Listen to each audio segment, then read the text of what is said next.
Hey CG, I'm Devin. And I'm Sydney. And we have your announcements for Friday, March 3rd, 2017.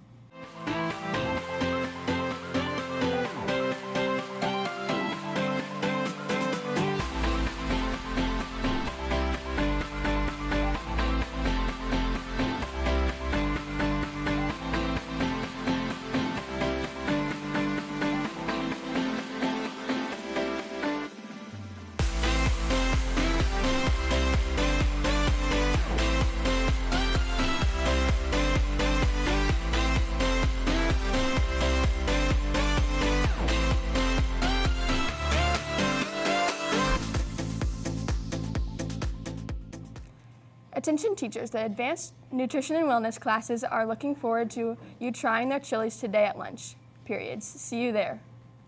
Indoor Percussion has been preparing for their Indiana Percussion Association competition this weekend at Zionsville.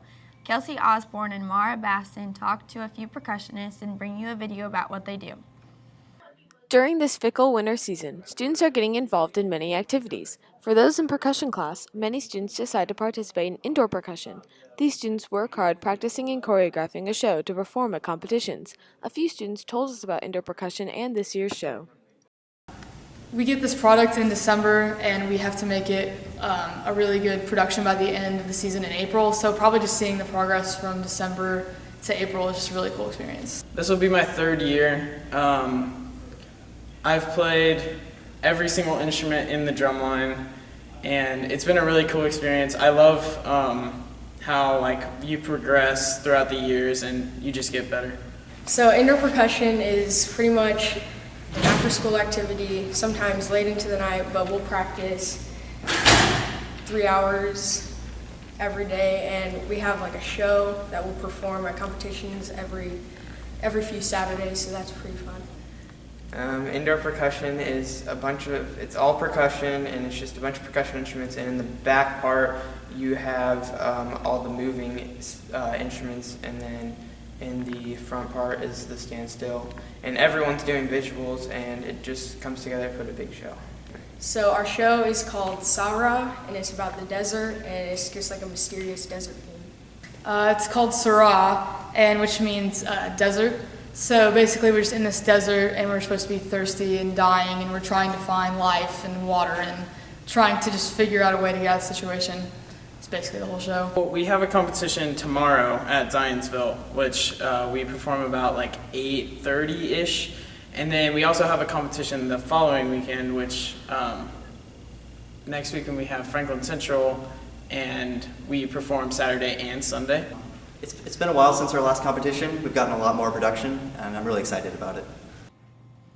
A representative from C9 will be here during STAR on Monday, March 6th, to discuss the new construction program, HVAC. If you are interested, see Mrs. Cornett in guidance for a pass. Also, all AP payments are due Friday, March 10th. Payments are made by check and turned in outside of room 294 in the Social Studies hallway. Jackson Gardner and Dylan Godsave bring us a video with the details on how to get this turned in. Attention to all AP students. Registration is due by this weekend at the latest, and payment is due by next Friday. Mr. Clodfleter has more information about where and how to turn in your forms. Hey, all you AP students out there.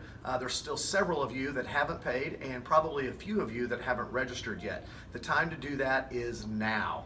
We have open registration, and payment is due by next Friday. So you need to register this weekend at the latest if you haven't done so. And then payment is due by next Friday, which is March 10th at the absolute latest.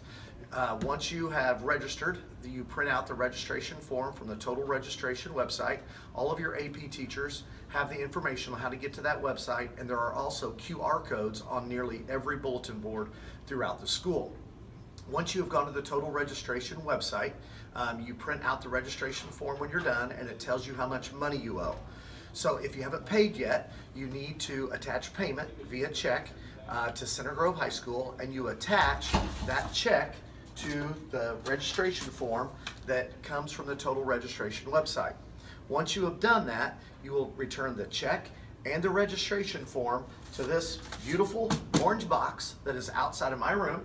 If you have any more questions about AP registration, go see Mr. Clodfleter in room 294. Now let's go to Akul, who has the weather for us today.